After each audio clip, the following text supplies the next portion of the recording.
Gözyaşlarım yağmur gibi akıyor.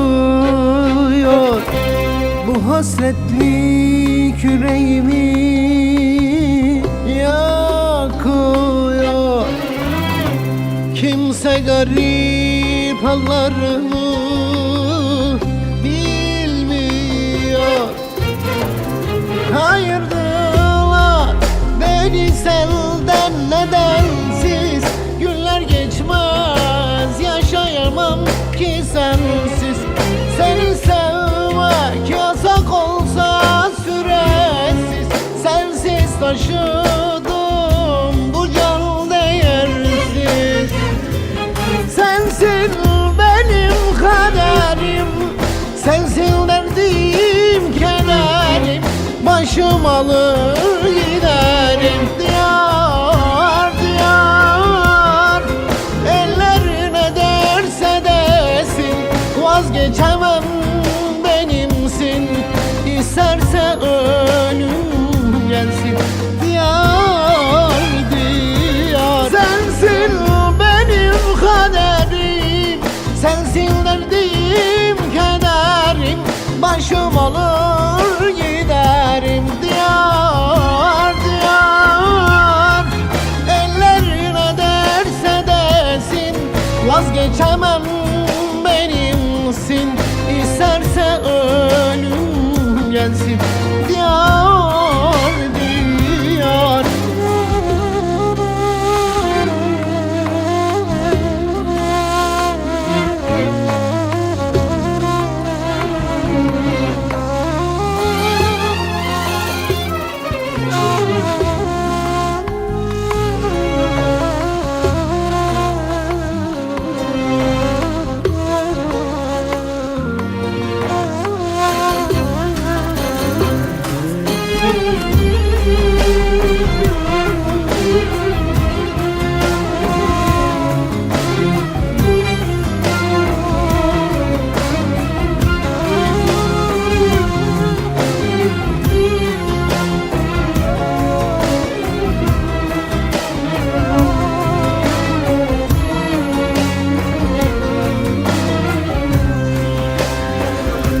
Aramızda engeller var sıralı.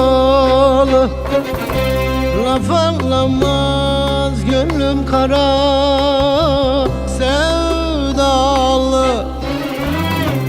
Eksilmez ezelden bahtım karalı. Ayırdılar beni senden, nedensiz. Günler geçmez, yaşayamam ki sensiz. Seni sevmek yasak olsa süresiz. Sensiz taşıdım bu can değersiz.